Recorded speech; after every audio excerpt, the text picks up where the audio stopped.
মানব সভ্যতার ইতিহাস পর্যালোচনা করলে যেই ঘটনার উল্লেখ সবচেয়ে বেশি পাওয়া যায় সেটি হচ্ছে যুদ্ধ এবং সংঘর্ষ। কখনো খাবারের জন্য, কখনো ক্ষমতার জন্য, কখনো বা ধর্মের জন্য, কখনো আবার শুধুই বেঁচে থাকার তাগিদেই মানুষ যুদ্ধে জড়িয়েছে। এইসব যুদ্ধের কোনোটা ছিল বড়, কোনোটা ছিল ছোট। এর মধ্যে দুটো যুদ্ধকে বলা হয় বিশ্বযুদ্ধ, যেগুলো আকারে, আনুষ্ঠানিকতায় কিংবা ক্ষয়ক্ষতির দিক দিয়ে অন্য সব যুদ্ধকে ছাড়িয়ে গিয়েছিল। বিশ্বের পরাশক্তি দেশগুলো দুই পক্ষে ভাগ হয়ে অংশ নিয়েছিল এই দুটো বিশ্বযুদ্ধে। দ্বিতীয় বিশ্বযুদ্ধ শেষ হয়েছে 1945 সালে। এরপর কেটে গেছে 75 বছরেরও বেশি সময়। গত 75 বছরে অন্তত কয়েকশো বার গুঞ্জন উঠেছে আরেকবার বিশ্বযুদ্ধ হওয়ার। কয়েক দফায় তেমন উপক্রমও হয়েছে। মনে হয়েছে এই বুঝি বেঁধে গেল আরেকটা যুদ্ধ। যদি তৃতীয় বিশ্বযুদ্ধ সত্যিই হয়, তাহলে সেটা হবে মানবজাতির ইতিহাসের সবচেয়ে বড় বিপর্যয়। উচ্চতর প্রযুক্তি, ক্ষমতাধর দেশগুলোর বিপুল সামরিক শক্তি আর অসাধারণ সব সমর কৌশল, সব মিলিয়ে তৃতীয় বিশ্বযুদ্ধ হতে পারে কেয়ামতের এক ছোটখাটো নিদর্শন। কিন্তু তৃতীয় বিশ্বযুদ্ধ কেন হবে? আর যুদ্ধ শুরু হলে সেটা কোন দিকে গড়াতে পারে? কারা অংশ নিতে পারে? কোথায় কিভাবে সংগঠিত হতে পারে এই মহাযুদ্ধ? সেই সব নিয়ে কি কখনো ভেবেছেন আপনি?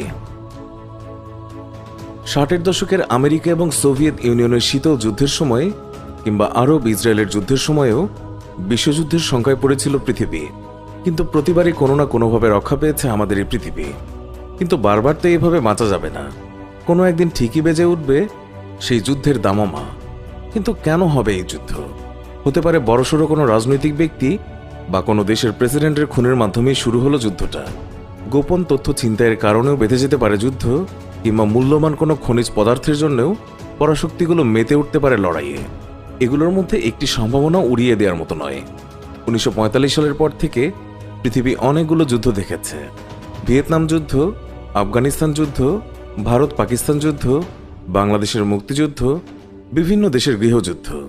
কিন্তু এগুলোর কোনোটি বিশ্বযুদ্ধ ঘটানোর মতো হুমকি হয়ে উঠতে পারেনি, কারণ একাধিক পরাশক্তির অংশগ্রহণ ছিল না কোনো যুদ্ধেই। পৃথিবী এখন অনেক বদলে গেছে। আগে যেমন অক্ষশক্তি এবং মিত্রশক্তি দুই ভাগে ভাগ হয়ে যেত গোটা পৃথিবী, এখন আর সেই যুগ নেই। এখন দেশগুলো ছোট ছোট অনেকগুলো কোরামে বিভক্ত। সবার সাথেই সবার কূটনৈতিক সম্পর্ক কম বেশি ভালো। এই কারণে আরেকটা বিশ্বযুদ্ধ হবার সম্ভাবনা এখন একটু কম, কিন্তু একেবারে শূন্য তো নয় মোটেই। দ্বিতীয় বিশ্বযুদ্ধে জাপানের হিরোশিমা এবং নাগাসাকিতে পারমাণবিক বোমা বিস্ফোরণের কথা নিশ্চয়ই মনে আছে সবার। লক্ষ লক্ষ মানুষ নিহত হয়েছিলেন সেই ঘটনায়। এখনও সেই বোমার ক্ষতচিহ্ন বয়ে বেড়াচ্ছেন অজস্র মানুষ। 2021 সালে এসে পরাশক্তিগুলোর সামরিক সক্ষমতা বেড়েছে আগের তুলনায় কয়েকশো গুণ বেশি। সে কারণে অনুমানও করা যায় না যে ক্ষয়ক্ষতিটা এবার কেমন হবে। কত কোটি মানুষ মারা যাবে যদি আর একটা বিশ্বযুদ্ধ বাধে। মজার ব্যাপার হচ্ছে, এখনকার সময়ে বিশ্বযুদ্ধ হলে একদমই আলাদা কিছু ঘটনার সাক্ষী হবে পৃথিবীর মানুষ, যারা শেষ পর্যন্ত বেঁচে থাকবে। আগে যেমন ভূমিতে যুদ্ধ হতো, আকাশে যুদ্ধে লিপ্ত হতো বোমারু বিমান, এখন সেই যুদ্ধ ছড়িয়ে পড়বে সাগরতলে আর অন্তরিক্ষেও। পৃথিবীর বাইরে মহাশূন্যেও হয়তো স্যাটেলাইট আর কৃত্রিম উপগ্রহ নিয়ে শত্রু পক্ষের ওপর ঝাঁপিয়ে পড়বে পরাশক্তি দেশগুলো। হলিউডের সাইফাই সিনেমায় যেসব দৃশ্য আমরা হরহামেশা দেখি, সেগুলোই চোখের সামনে জীবন্ত হয়ে উঠবে। পার্থক্য শুধু এটাই, শীতাতপ নিয়ন্ত্রিত সিনেমা হলে বসে সেই দৃশ্যটা উপভোগ করার পরিবর্তে যান বাঁচানোর জন্য প্রাণপণে ছুটতে হবে আমাদেরকে। প্রথম এবং দ্বিতীয় বিশ্বযুদ্ধে পদাতিক বাহিনীর একটা বড় ভূমিকা ছিল, কিন্তু তৃতীয় বিশ্বযুদ্ধে হয়তো মাটির উপরে সেনাদের লড়তেই হবে না সেইভাবে, বরং এসি রুমে বসে কম্পিউটারের মাধ্যমে ক্ষেপণাস্ত্র হামলা চালানো হবে। মুহূর্তের মধ্যে ধ্বংসস্তূপে পরিণত হবে টার্গেট। ড্রোন, আর্টিফিশিয়াল ইন্টেলিজেন্স আর রোবটই করে দেবে সেনাবাহিনীর কাজটা। ড্রোন গিয়ে গুপ্তচরের কাজ করবে, আর রোবটের মাধ্যমে চালানো হবে সেই সব হামলা।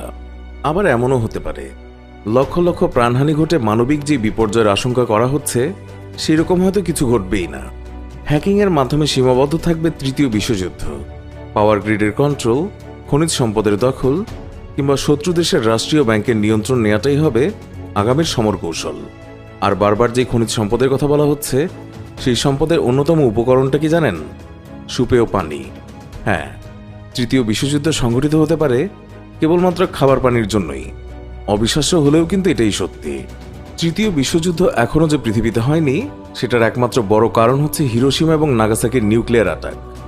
এমন ভয়াবহতা পৃথিবী আর সহ্য করতে পারবে না বলেই নানান সময়ে যুদ্ধের উত্তেজনা প্রশমিত করে শান্তির পথে হেঁটেছে দেশগুলো। পরাশক্তিগুলোর কাছে এখন প্রায় 14,000 নিউক্লিয়ার বোমা আছে, যেগুলো কিনা লিটল বয়ার ফ্যাটম্যান বোমার থেকেও বেশি বিধ্বংসী। আজ আমেরিকা যদি রাশিয়ায় গিয়ে বোমা ফেলে, রাশিয়া তো আর বসে থাকবে না, তারাও জবাব দেবে। জড়িয়ে পড়বে ইসরায়েল, চীন, সবাই। আর এই ভয়ের কারণেই এখনো বিশ্বযুদ্ধ থেকে নিজেদেরকে নিয়ন্ত্রণ করে রেখেছে বিশ্ব মোড়লরা। আচ্ছা, ধরে নেওয়া যাক যে কোনো কারণেই হোক তৃতীয় বিশ্বযুদ্ধ বেঁধে গেল। এই যুদ্ধটা শেষ হবে কিভাবে?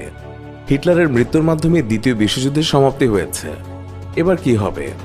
একটা বিষয় নিশ্চিত, এই যুদ্ধে কেউই জিতবে না। বিশ্বযুদ্ধ যদি হয়, পৃথিবী, মানুষ এবং পরিবেশের ওপর ভয়ঙ্কর এক প্রতিক্রিয়া সৃষ্টি করবে সেই যুদ্ধ। পৃথিবী বদলে যাবে চিরতরে, আগের অনেক কিছুই থাকবে না আর।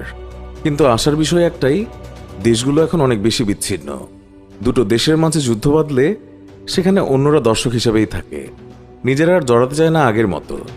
এ কারণেই হয়তো মানব সভ্যতা আরও অনেকগুলো বছর তৃতীয় বিশ্বযুদ্ধটাকে জুজু হিসেবে বাঁচিয়ে রেখে নিরাপদে পার করে দেবে। সুপ্রিয় দর্শক, আপনাদের মতামত কি তা জানিয়ে কমেন্ট করুন।